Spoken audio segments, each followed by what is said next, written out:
Donc je disais à l'époque du prophète, il n'y avait pas de séparation entre les hommes et les femmes.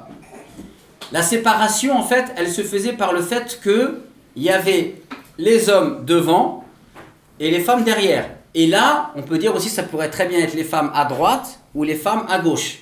D'accord? Mais il n'y avait pas... Est-ce qu'à l'époque, quand ils ont construit la mosquée, ils auraient pu mettre un rideau entre le rang des femmes et le rang des hommes? Bien sûr qu'ils auraient pu le faire. Est-ce qu'ils l'ont fait? Ils ne l'ont pas fait. Pourquoi c'est pas bien de le faire, à votre avis? Qu'est-ce que ça amène de mauvais? Par exemple, là, imaginez, on ferait une conférence et on va dire on va mettre un rideau. Ce serait quoi les inconvénients? Hein? Ben voilà, ça veut dire en gros, les femmes, vous ne nous voyez pas, laissez-nous tranquilles. Et puis même elles, en fait, c'est un peu quelque part les exclure, les mettre à l'écart. Déjà, parfois, quand on a quelqu'un qui parle en face de nous, on a tendance à se distraire. Et vous pouvez faire l'expérience, quand vous allez dans les mosquées des sœurs, et qu'en plus il n'y a pas de télé, et on entend juste le conférence, etc., et qu'il faut l'entendre pendant 1 heure, qu'est-ce qui se passe? Ah bah t'as vu? Ouais, alors, qu'est-ce qu'il a dit alors? Et après on dit non mais les sœurs elles entendent rien, elles font rien, etc. Qu'est-ce qu'on a fait pour qu'elles entendent? À l'époque du prophète c'était pas comme ça. On a même des récits où il y avait pendant le sermon du vendredi, l'imam qui parle et la femme qui va le contredire. Il lui a pas dit wasklifumouk intiya ash dakhlak. Il lui a pas dit tais-toi, pourquoi tu ramènes ta science? Donc vous voyez cet état d'esprit là, il est extrêmement mauvais, il est extrêmement perverse. Et c'est pour ça que, regardez, on a un savant du hadith contemporain qui s'appelle Sheikh Al-Albani, rahimahullah, qui est une référence chez les gens qui se disent suivre la mouvance des salaf al-salih, d'accord? Vous savez ce qu'il dit, lui? Il dit que le mur dans les mosquées, entre les hommes et les femmes, il n'y en avait pas à l'époque du prophète, il faut les casser, il faut les enlever. Mais par contre, là, je ne sais pas, cet avis-là de lui, là, il ne faut pas le suivre. Là, c'est pas intéressant. Pourquoi on cache cette parole alors qu'elle est connue de lui? D'accord? Il était virulent sur ça. Pourquoi? Alors donc on continue. Une femme priait derrière le messager. C'était une très belle femme. Ibn Abbas a dit: par Dieu, je n'ai jamais vu une femme semblable. Certains hommes s'étaient mis au premier rang pour ne pas la voir, tandis que d'autres tardaient à venir pour être dans les derniers rangs. Lorsqu'ils s'inclinaient, ils regardaient en dessous de leurs bras en les écartant. Regardez, on est à l'époque du prophète, c'est les compagnons du prophète, et donc ils venaient, ils faisaient semblant de se mettre au dernier rang, et quand c'était le record, ils faisaient comme ça, et puis ils les regardaient. Quelle a été la solution apportée par l'islam? Parce qu'on a dit édifiez des murs, mettez des murs. A'udhu billah, pendant la prière, ils regardent les femmes. Gars, on va pas faire des murs, on va faire mosquée homme, mosquée femme, séparation stricte, totale. Est-ce que ça a été la solution choisie? Non. Regardez la suite.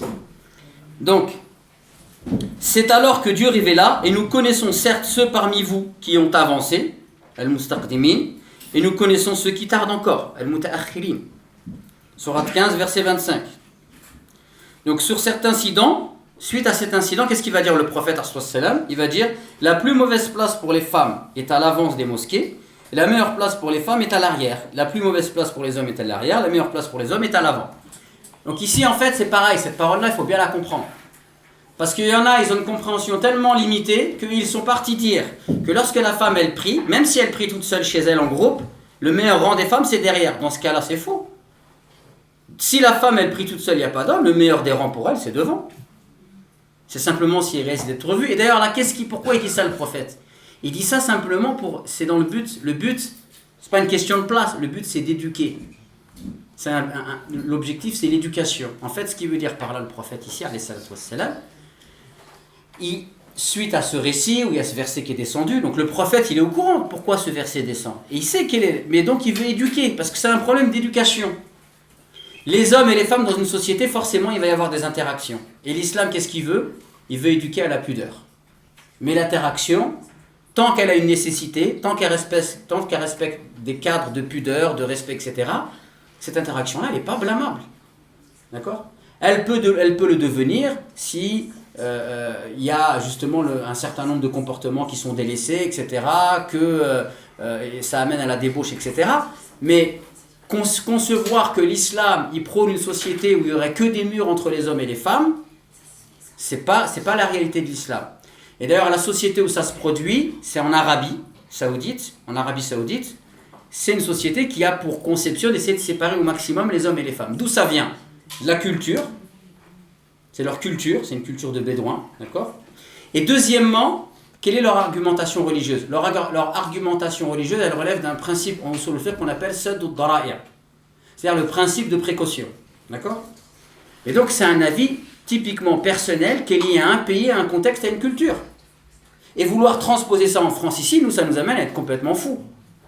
Et comme moi je me rappelle un petit vieux dans ma mosquée, un jeune il lui a dit non mais attention les femmes et tout, etc. Alors que il y avait 3 sœurs qui arrivaient avec des djilbabs super larges, noirs, qui rentraient dans une petite porte à la mosquée, etc. Et 50 mètres après, il y a une porte, ou 30 mètres après, il y a une porte pour les hommes. Et il y a un frère, il leur a dit attention, tournez-vous, il y a les sœurs qui arrivent. Et le petit vieux, il s'est énervé, il a dit il a dit t'es fou quoi, tu les vois à Carrefour et tout, etc. Et c'est vrai, ça n'a pas de sens, subhanallah. Ça amène à être complètement schizophrénique. Il y a des études extrêmement sérieuses chez les psychologues. Qu'est-ce qu'ils disent? C'est que lorsqu'il y a une personne, vous lui dites attention, ça c'est le mal, et vous mettez un mur, qu'est-ce que vous lui faites croire? Vous lui faites croire que s'il n'y a pas ce mur, forcément il va tomber dans le mal. D'accord? Et moi ça m'arrive parfois d'aller dans des mosquées, je voyage beaucoup, je vais en province, etc. Ça m'est déjà arrivé, on m'a dit voilà, il y a une sœur qui veut se convertir, et j'arrive. Regardez la débilité. Le président de la mosquée, il est là, donc il a une porte, il regarde la sœur convertie, et moi, en fait, je suis de l'autre côté de la porte, j'ai pas le droit de la voir. Et avec un micro, il passe le micro, oui, dites ça, dites. Bienvenue en islam. Est-ce que vous vous rendez compte un peu de ce qu'on est en train d'apporter? À l'époque du prophète, il y avait des femmes, et alors que le voile, il était déjà légiféré, elles n'étaient pas musulmanes, elles n'étaient pas voilées, elles venaient voir le prophète et le prophète il leur parlait. Il n'a jamais été rapporté que le prophète il leur disait A'udhu billah, kafirat, vous n'êtes pas voilés, etc. Et parfois même sur des champs de bataille. Il y a même un récit dans le Bukhari où il a vu une femme dans un champ de bataille qui a été tuée, d'accord? C'était une non-musulmane et ça l'a touchée. Il a dit elle n'aurait pas dû faire partie des gens qui auraient dû être tués. Donc c'est pour ça, si vous voulez vous construire une perception réelle de ce que c'est que l'islam, vous ne devez jamais le faire à travers les actes des êtres humains, mais vous devez le faire à travers des sources qui sont claires. Et le Coran sur ça, il est clair, il suffit de le lire. Et vous allez voir